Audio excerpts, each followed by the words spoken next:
is 273223. Our presentation is about sexual harassment in Malaysia. According to the Royal Malaysian Police, in between 2013 and 2017, there were 1,218 sexual harassment cases has been reported. It indicates that 79% victims were female, whereas 21% victims are male. According to the YouGov survey, there were 1,002 Malaysians participated in that survey, and those who experienced harassment, only 53% were reported about what they had to endure. The most regular form of sexual harassment faced by Malaysian females are sexual assault, which are 59%, followed by verbal comments of sexual nature 48%, flashing 29%, and unwanted sexualized photography and videography, which is 20%. I'm Premalata Dr. D. Subramaniam, metric number 272522, going to brief you about what is sexual harassment really is. So I'm here today to describe you and to let you know more about sexual harassment. So sexual harassment is described as offensive, humiliating or threatening sexual behavior actually. So it can take the form of written, verbal or physical communication, and it can take place in person or online. Sexual assault can happen to both men and women for sure. Sexual assault may happen at work or in a learning environment such as school or university as well. This is something that no one asks or deserves for. Like sexual harassment is something that no one deserves or asks for. Everyone has the right to work and live in a free of abuse, bullying, bigotry and violence atmosphere.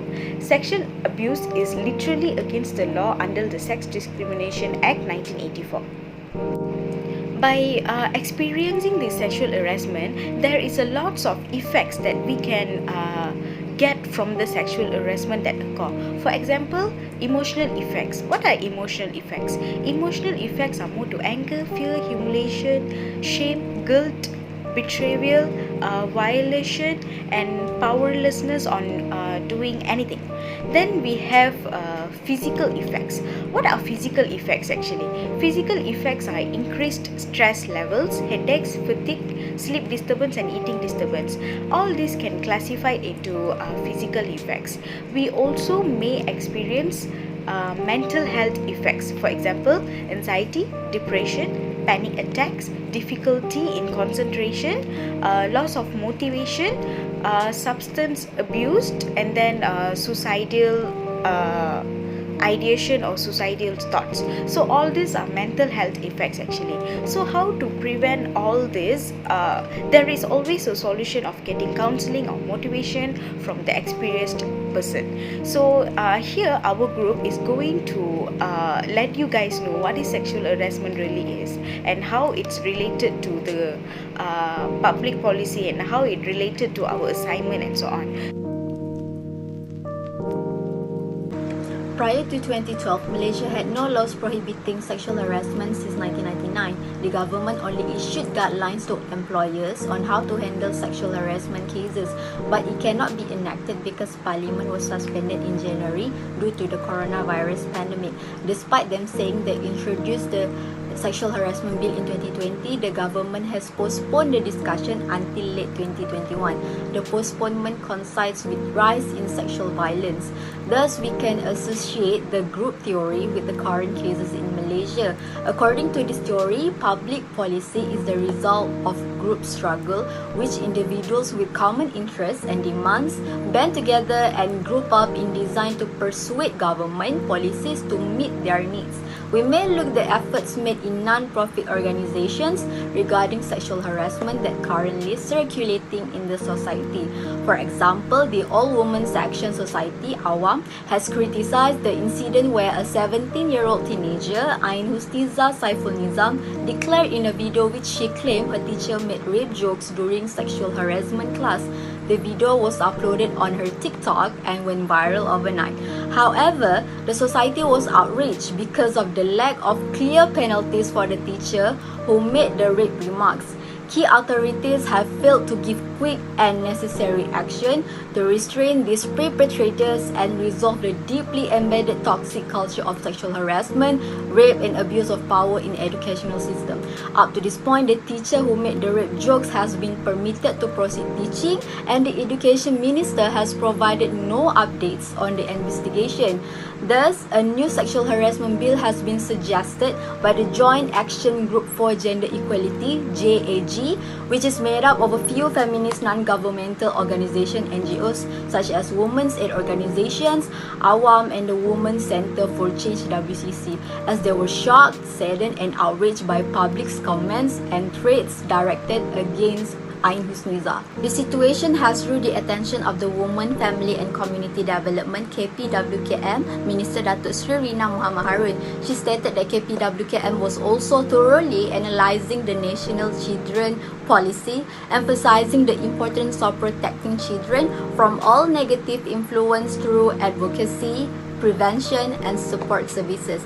The anti-sexual harassment law is also being enacted and is undergoing final government scrutiny to ensure better enforcement of the act and implementations of regulations.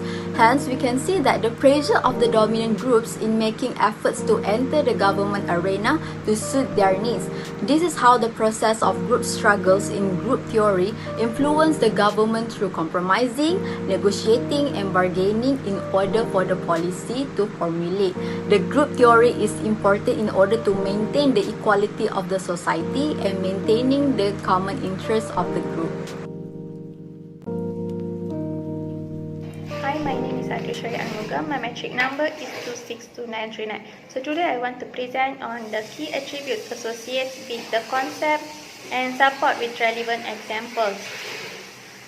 Before we move to the key attributes, let me give some brief regarding the concept that we choose, which is group theory. Group theory is defined as a product based on a group struggles. The individuals involved in group theory is actually have the same interest or high demand regarding a issues will establish a group. The group is known as interest group. The interest group can be either formal or informal. The most familiar example of interest group is NGOs. Now let me see the key attributes of group theory. First and foremost, group theory is pluralism because there are many parties involved, either government or non-government in the group theory. Whereas during the sexual harassment issues occurred in Malaysia recently, several NGOs such as Women's Aid Organization (WAO), Awam, and the Women's Center for Change (WCC) take part in order to against the sexual harassment. Second, the decisions usually favor the interest group because the interest group in group theory are trying to influence the government in order to fulfill their objectives or their needs. Most of their objectives and needs are actually based on the society's need. So during the sexual harassment increasing in Malaysia steadily, lead the Joint Action Group JAG, which consists of several NGOs, suggested a sexual harassment bill to the government. Last but not least, the wealth. The wealth is actually an essential thing for the interest group in group theory, where they need their resources in order to make their contribution in the society to be strong. So the government actually helped the interest group, where the Ministry of Women, Family and Community Development (KPWKM) allocate some amount of money in order to make government associate campaigns with NGOs to raise the awareness of the sexual harassment. Then the interest group itself have their own resources in order to help the person whom suffered from the sexual harassment issues. I am Riri Novianti and my metric number is 702112. Here I will be explaining about analogies related to group theory and sexual harassment issue. The first analogy is, what if there is no pressure group fight for sexual harassment issue? Here is the thing that will happen. First, pressure groups are a vital link between the government and the governed. If there is no pressure group in a certain issue, for example sexual harassment, it will directly reduce government responsiveness regarding to sexual harassment issue and make this issue seems to be less important than other matters. Second, if there is no pressure group regarding sexual harassment issue, then it will be hard for people to be able to express the view of minority groups in the community who might not otherwise receive a hearing related to this issue. Third, pressure groups are able to use their expertise to provide the government with important information. So, this is mean without pressure group in sexual harassment issue, government might inadvertently lose some provider that could supply important information as well as guidance regarding to this issue. Fourth, if there is no pressure group regarding to sexual harassment, it means that there will be less party that could offer an alternative source of advice to the government, separate from that coming from the public service related to this issue. The fifth one and the last one, pressure group generally promote opportunities for political participation for citizens without the need to join a political party. Means that if pressure group regarding to sexual harassment is nowhere to be found, it will directly affect the degree of citizen participant in this issue. The second analogy is what pressure group could do if the effort to fight for sexual harassment issue still not giving the expected result. So this is several alternatives that pressure group can try to influence the government.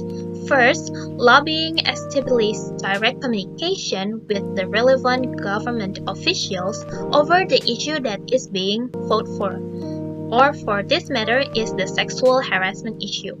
Second, through the mass media. Interest or pressure group usually use the mass media as a means to attract general sentiment and attention, so that the government makes policies on a certain issue as desired. It is hoped that the message conveyed through the media will immediately receive an adequate response from the government. However, in this way, there is no direct contact with the government official. The third one is grassroots pressure, where interest groups garner support from lower tier communities to address certain issues. For example, through grand meetings, mass parades, demonstration, theatrical action in venue, public or government buildings.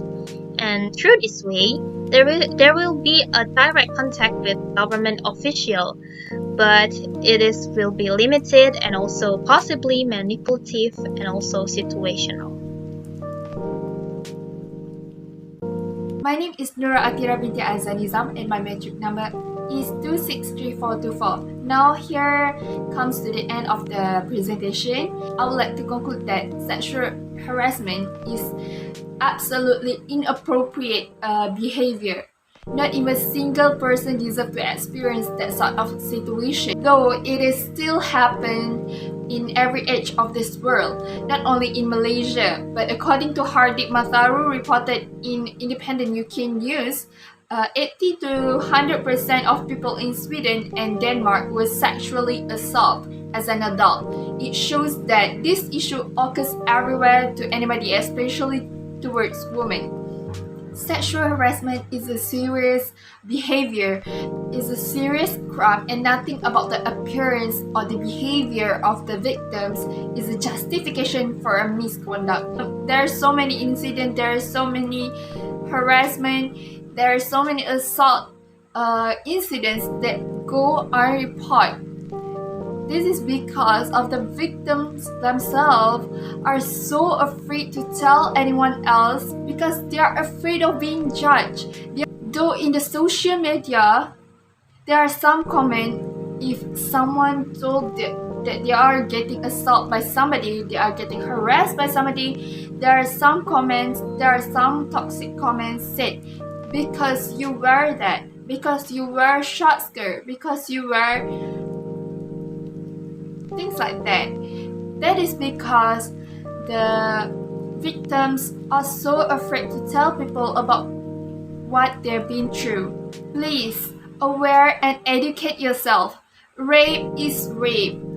Sexual harassment is sexual harassment. Sexual assault is sexual assault. No matter what the victims were, no matter what how the victim behaved at the time, but crime is crime. If you steal something, then that is crime. It same goes to rape, sexual harassment, sexual assault.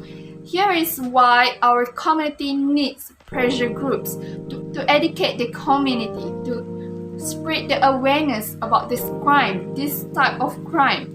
They are actually helping in so many ways. Other than just spread the awareness about this issue, they are also trying their best to educate our Malaysians the issues regarding sexual harassment, especially for the victims who are afraid to tell the truth about the situation they face. The victims who do not know what to do after they are getting harassed, the victims who are traumatized by the incidents, the victims who do not know to whom they should refer to after the incidents.